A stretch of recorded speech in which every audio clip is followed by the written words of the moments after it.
देशभरात आज 72वा प्रजासत्ताक दिन उत्साहात साजरा करण्यात आला असून सुदर्शन न्यूज मुख्यालयात सुदर्शन न्यूजचे प्रमुख सुरेश चव्हाण यांच्या हस्ते ध्वजारोहण करण्यात आलं और भारत माता का माल्यार्पण कर रहे हैं श्री सुरेश चौहान के जी। आप सभी उद्घोष लगाइए, भारत माता की, भारत माता की।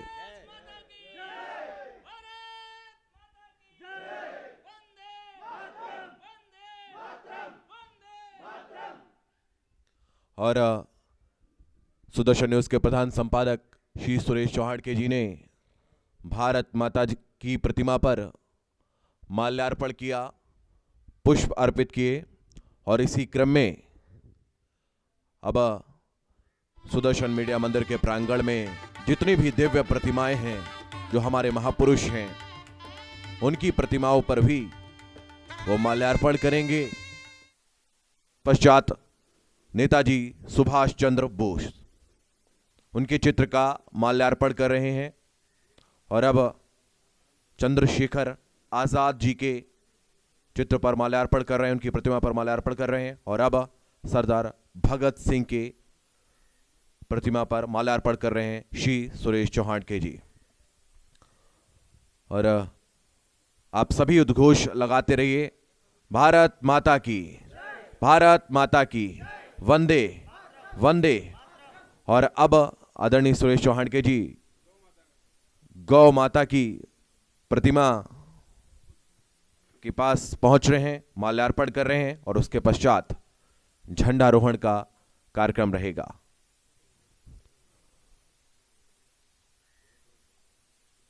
आप सभी करताल ध्वनि से उनका स्वागत करिए।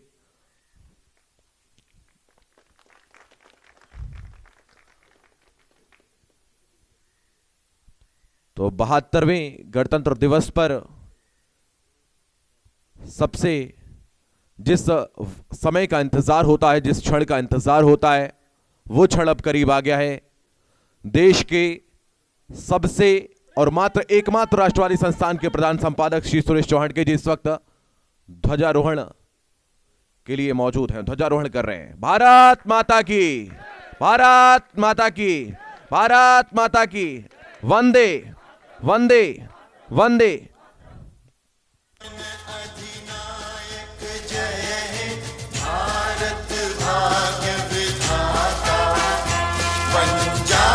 सिंधु गुजरात मराठा द्राविड़ उत्कल बंगा, विंध्य हिमाचल यमुना गंगा, उच्छल जलधि तरंगा। तव शुभ नामे जागे, तव शुभ आशीष मांगे, गाहे तव जय गाथा। जन गण मंगल दायक जय हे, भारत भाग्य विधाता। जय हे, जय हे, जय हे, जय जय जय जय हे।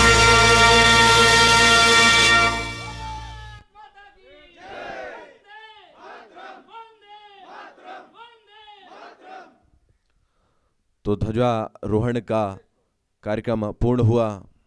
आप सभी सुदर्शन न्यूज़ के मीडिया मंदिर में पधारे हैं। आप सभी का पूरे सुदर्शन परिवार की तरफ से हृदय से आभार।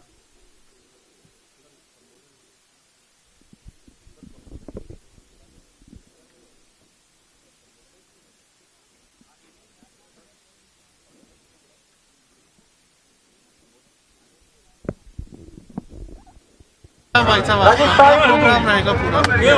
आज क्या करेंगे आप? आज किसान जाएंगे। लोग गणतंत्र दिवस की इस अद्भुत क्षण पर आप सभी मौजूद रहते हैं, लेकिन इस बार का जो गणतंत्र दिवस है वो बेहद खास है। देश के सैनिक, देश के किसान आज सब साथ मिलकर इस गणतंत्र दिवस को मना रहे हैं। और देश के यशस्वी प्रधानमंत्री भी इस वक्त संबोधित कर रहे हैं और देश का एकमात्र राष्ट्रवादी न्यूज संस्थान सुदर्शन न्यूज और सुदर्शन न्यूज के प्रधान संपादक श्री सुरेश चौहाटके जी के सानिध्य में हम सभी आज यहां पर एकत्रित हुए हैं और गणतंत्र दिवस को हर्षोल्लास के साथ मना रहे हैं। प्रधानमंत्री मोदी इस वक्त उद्बोधन कर रहे हैं और अब से कुछ क्षण बाद श्री सुरेश चौहाटके जी भी आप सभी को अपने विचारों से अवगत करवाएंगे, संबोधित करेंगे। मैं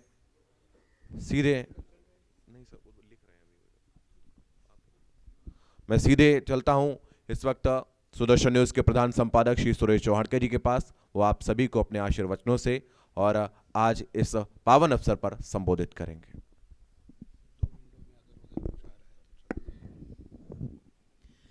भारत माता की। कम से कम इंडिया गेट पर मोदी जी को सुनाई देना चाहिए कि एक चैनल में कई राष्ट्रभक्त शेर शेरनियां बैठी हैं। भारत माता की। सुदर्शन परिवार की तरफ से मैं देशवासियों को गणतंत्र दिवस की शुभकामनाएं देता हूं। बीते 15 वर्षों से सुदर्शन न्यूज़ अपने राष्ट्रवादी विचारों के साथ देश में आत्मगौरव, आत्मस्वाभिमान जगाने के लिए कार्य करता है।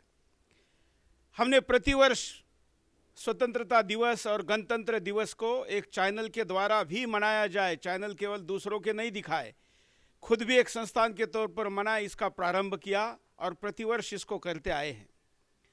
इसके साथ ही हम एजेंडा देते हैं कि हमने इस वर्ष में क्या तय किया और ये रिपोर्ट कार्ड भी देते हैं कि हमने इस वर्ष में क्या प्राप्त किया। क्योंकि सुदर्शन केवल टीआरपी लेकर अपने बैलेंस शीट के प्रॉफिट को और दर्शक संख्या को बढ़ाने तक का काम नहीं करता है। सुदर्शन को राष्ट्र निर्माण करना है और इसलिए एकमात्र ऐसा चैनल है जिसका स्लोगन है केवल चैनल नहीं, देश नंबर 1 बनाना है। और इस कड़ी में हम लगातार आगे बढ़ रहे हैं। चैनल को 15 वर्ष हो चुके हैं, 16वें वर्ष में हम चल रहे हैं। हमने कहा कि ये केवल 72 वर्ष पुराना देश नहीं है, क्योंकि लोग ये मानते हैं कि स्वतंत्रता की अगर हम 72वीं वर्षगांठ मना रहे हैं तो हम 72 वर्ष के हैं। ये लाखों वर्ष पुराना देश है और इसलिए इसके गौरव की गाथा, इसकी इतिहास की बात हो, परंपराओं की बात हो, तो जब से तिरंगा बना तब से ये देश नहीं है। ये देश उससे भी पुराना है, लाखों वर्ष पुराना है और इसलिए उस लाखों वर्ष पुराने गौरव के साथ जोड़ना ये हमारा वास्तविक काम है। उस काम के लिए इस देश में सैनिक के तौर पर अपनी भूमिका निभाना, ये सुदर्शन ने अपना चरित्र तय किया है। किसी ने, बाकी लोग केवल न्यूज़ दिखाते हैं, अपने व्यूज़ दिखाते हैं। हमने कहा कि देश में कई प्रकार के लोग हैं, कई प्रकार के काम चल रहे हैं। सीमा पर सेना है, समाज में पुलिस है, संसद में राजनेता है, ब्यूरोक्रेसी है, न्यायालय में जज है। वैसे ही मीडिया में एक सैनिक के तौर पर कार्य करने वाला कोई चैनल रहेगा तो सुदर्शन सैनिक की भूमिका निभाएगा। और इसलिए हम जो बोलते हैं, हम जो सोचते हैं और हमारी जो योजना होती है वो सैनिक क्या करेगा वो वाली होती है। उस कड़ी में हमने देखा कि इस देश में जो गद्दार है, जिनको तिरंगे से नफरत है, जिनको हमारे प्रभु रामचंद्र जी पूर्वज नहीं बाबर पूर्वज लगता है, इस देश में ऐसे भी कई लोग हैं जिनको ये देश केवल केक की तरह काट कर खाने का, अपने अधिकारों के लिए बात करते हैं, कर्तव्यों के लिए बात नहीं करते। तो ऐसे लोगों को ठीक करना, ऐसे लोगों के चंगुल से देश को बचाना, ये सुदर्शन ने अपना कर्तव्य माना। और इस कड़ी में हमने कहा कि एक तो जिसको देशभक्त नहीं है, जो केवल अपने अधिकारों की बात करता है, उसके अंदर देशभक्ति को जागरूक किया जाए। जो देशभक्त है उसकी देशभक्ति को क्रियाशील देशभक्त के तौर पर बदला जाए, उसको समाज में कोई ना कोई काम करने के लिए प्रेरित किया जाए। ये देश से केवल लेना नहीं, इसको देना है, इस भावना के साथ उसको आगे बढ़ाया जाए। और जो ऑलरेडी ये काम कर रहा है उसको प्रतिष्ठा देकर उसके हाथ में देश की बागडोर हो। ऐसे 3 सूत्रों का कार्यक्रम अपन ने हाथ में लिया और वही आज चल रहा है। आज नरेंद्र मोदी जी जैसा देशभक्त इस देश का प्रधानमंत्री है और पर्दे के पीछे, बिलों के नीचे छुपकर देश विरोधी काम करने वाली शक्तियों को मजबूर होकर अब बिलों के बाहर और पर्दे के आगे आके अपने आप को एक्सपोज करना पड़ रहा है। कई ऐसे चेहरे जो बॉलीवुड में थे, हमको लग नहीं रहा था कि ये गद्दार हैं, हम तो उनको अभिनेता और हीरो हीरोइन समझते थे, लेकिन पता चला कि इस देश का गौरव जब भी आगे आता है उनको वो सहन नहीं होता है। तो ये लोग एक्सपोज हो गए और भी कई लोगों को एक्सपोज होना है। और इसलिए आने वाले दिन, मैं हमेशा कहता हूं कि जैसे जैसे दिन बीतते जा रहे हैं, हम सबके सामने एक बड़ा खतरा जो कि दूर तक था वो पास आता जा रहा है। और आपस में जो पोलराइजेशन है, जो फूट है, वो बढ़ती जा रही है। अब ये समय है, मैं हिंदुस्तानियों को कहना चाहूँगा कि अब ये समय है कि आपने न्यूट्रल रहकर जो चल रहा है उसको देखना नहीं है। जो अच्छा है, जो सच्चा है और जो राष्ट्र के लिए आवश्यक है, उसकी तरफ अपने आप को मोड़ना है। और फिर जो देश विरोधी है वो अपने आप एक तरफ खड़े रहेंगे और ध्यान में आएगा कि देश के साथ कौन है और देश के साथ कौन नहीं है। इसी के साथ इस देश में हमारी परंपराओं का आदर हो, इसके लिए जब हम पहले बिग बॉस का विरोध करते थे या किसी सीरियल में आने वाले भारत विरोधी कार्यक्रमों का विरोध करते थे, तो लोग हमको कहते थे कि ये अभिव्यक्ति के विरुद्ध वाला चैनल है, ये तो कट्टरपंथी है। लेकिन आज जब 2021 में तांडव सीरियल का विरोध करने वालों में इस देश का 18-20 साल का युवा भी दिखता है, तो हमको लगता है कि सुदर्शन की लड़ाई वास्तवता लोगों के हृदय में पहुंची है। और अब कोई भी केवल अभिनय के नाम पर, अब कोई भी केवल अभिव्यक्ति के नाम पर हमारे भगवानों का, हमारे मान्यताओं का, हमारे देश के परंपराओं का अपमान नहीं कर सकता। ये जागरूक समाज का लक्षण है और इस समाज को और जागरूक करना यह हमारा कर्तव्य है।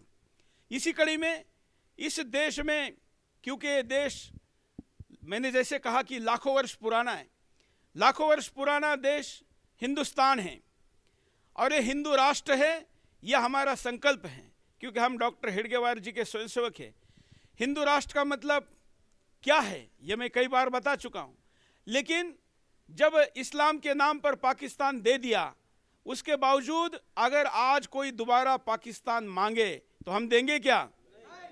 और वो ना दे, इसलिए हिंदुस्तान को जगाने के लिए हमने पूरे हिंदुस्तान की 70 दिन और 20,000 किलोमीटर की यात्रा निकाली और हमने कहा कि जनसंख्या का अनुपात बिगड़ना नहीं चाहिए। स्वतंत्रता के समय जो अनुपात था हिंदू मुस्लिम का, क्योंकि इस्लाम के नाम पर देश दे दिया है, जो रह गए उनको हम निकालने के लिए नहीं कह रहे, लेकिन अगर वो हमसे संख्या में ज़्यादा हो जाएंगे तो फिर ये हिंदुस्तान भी पाकिस्तान बन जाएगा। और इसलिए हिंदुस्तान हिंदुस्तान बना रहे, इसलिए हमने नारा दिया। पहले नारा था हम दो हमारे दो, हमने नारे को चेंज किया और हमने कहा कि हम दो हमारे दो तो सबके दो। इसके साथ पूरे हिंदुस्तान की ऐतिहासिक यात्रा की, 8 करोड़ से ज़्यादा हस्ताक्षर और मिस कॉल एकत्र किए, जो कि विश्व के इतिहास में एक रिकॉर्ड है। भाजपा जैसी सत्ताधारी पार्टी ने मेंबरशिप के लिए जो मिस कॉल किए वो 10 करोड़ थे, और आपके सुदर्शन चैनल ने जो मिस कॉल और सिग्नेचर एकत्र किए वो 8.25 करोड़ है। ये कितना बड़ा रिकॉर्ड है हम समझ सकते हैं। और इसलिए इसको 10 करोड़ तक भी इस साल लेके जाना है। और फिर जैसे हमने कहा कि राष्ट्रपति को देंगे और इस देश में एक ऐसा कानून लाएंगे कि बच्चे पैदा करके कोई इस देश पर कब्जा नहीं कर सकता। इसी कड़ी में हमने कई और एजेंडे को हाथ में लिया है और लोगों के सामने इसको लेके जा रहे हैं। आपको याद होगा कि पानीपत की लड़ाई के कार्यक्रम को हमने पानीपत से शुरू किया था। इस वर्ष हम 5 अप्रैल को, बहुत से लोगों को पता नहीं, अभी मैं वृंदावन और मथुरा गया था, वहाँ पर लोगों को पूछा कि क्या आप लोग जानते हैं कि जब हमारी कृष्ण जन्मभूमि को कब्जा किया गया उसके बाद उसको मुक्त भी किया गया था? किसी को पता नहीं है। आप गूगल करके देखिए, हिंदी में अवेलेबल नहीं, इंग्लिश में अवेलेबल है जानकारी। बैटल ऑफ गोवर्धन अगर हम डालेंगे तो हमारे पूर्वजों ने 5 अप्रैल 1770 को वहाँ के नवाब को हराकर कृष्ण जन्मभूमि को मुक्त किया था। लेकिन हम उसको रख नहीं पाए। क्यों नहीं रख पाए? जैसे इस वक्त भी कई लोग कहते हैं कि आपकी संख्या ज़्यादा है, कानून आपके हाथ में, सरकार आपके हाथ में, तो राम मंदिर आप बना लेंगे।